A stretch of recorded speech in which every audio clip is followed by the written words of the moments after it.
It's really fascinating how ubiquitous the Ten Commandments are, how you just find them everywhere, how you find them outside the fire station, how you find them in schools, how you find them in temples. Although, when they're presented in temples, they're almost certainly not presented correctly, because people read the Torah text from last week's Torah portion of Yitro, they see 10 commandments and they see 2 tablets, and they divide 10 by 2 and say it must be 5 on one tablet and 5 on the other.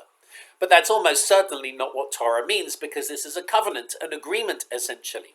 They're not commandments. The first one isn't a commandment at all, actually. I am the eternal your God who brought you out of the land of Egypt, out of the house of bondage. That's not a commandment at all. That's a statement. That's a saying. And the Hebrew, Aseret Hadibrot, the 10 sayings, is much more appropriate. So probably what happened was that there were 10 commandments on one stone, which the people kept, and 10 commandments, the same 10 commandments on the other, which was essentially for God, so that both parties to the agreement, the revelatory encounter, could have a copy. And now it's last week's Torah portion, and that's everywhere. But this week's Torah portion of Mishpatim just isn't. And I find that really challenging, really troubling. Because Mishpatim is the grounding. It takes the loftiness of the 10 commandments. You shall not kill, or murder actually specifically. You shall not murder. You shall not steal. You shall not covet. Those kind of things. You shall not commit adultery. Those kind of things. The basic rules. But you can't actually run a society like that. In fact, Mishpatim is in some sense just as important. Moses stays on Sinai and continues to receive revelation. It's just not as grandiose and all-encompassing. In fact, what it does is it gets into the nitty-gritty of human experience, of legislation, of law in loads of different matters. So, for example, it starts, Elah HaMishpatim, these are the laws that you are to set before them. What happens when you acquire a Hebrew slave, a servant? They need to go free after every 6 years.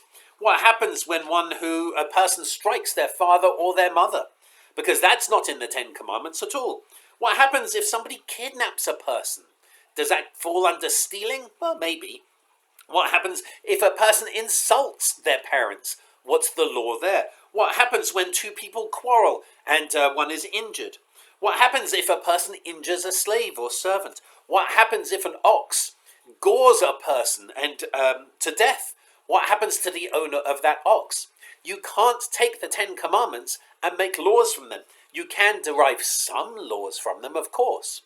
But actually, in the messiness of human existence, the world needs Mishpatim as well. It needs these laws. And there's a lot more. When a person digs a pit and somebody falls into it, what's the liability? This leads to a whole fascinating, wondrous Talmudic discussion of shore or boar, pit or ox.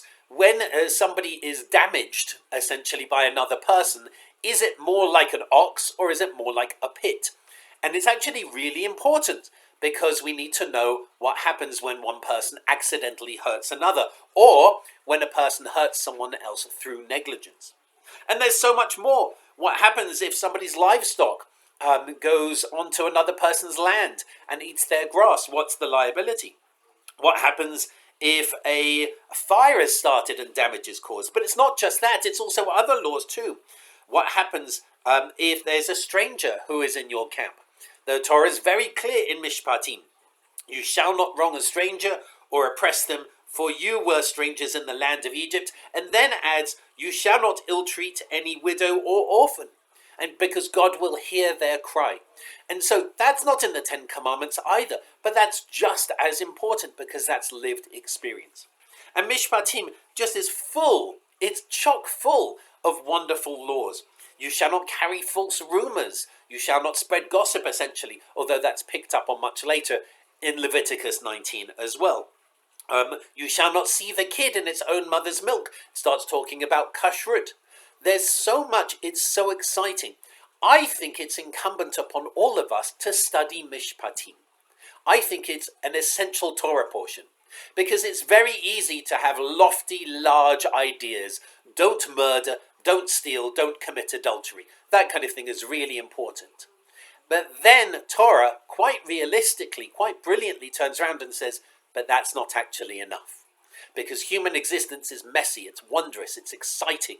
And there are potential areas of clash between people in many different places that the Ten Commandments don't cover.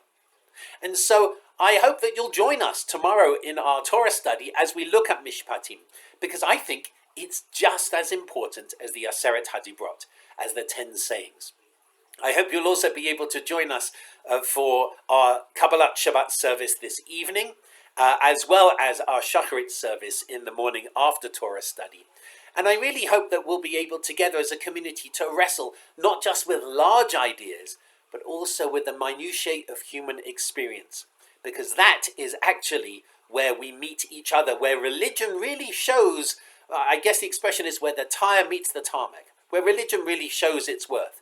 It's one thing to have great lofty values, but actually, what happens in the nitty-gritty? What happens in those minute moments? Those moments of interaction and potential clash? Torah tries to resolve them, and we have to ask ourselves if it does so in a way that it resonates with us. And so I hope you'll be able to join us to study that tomorrow. I hope to see you over Shabbat, and I wish you Shabbat Shalom.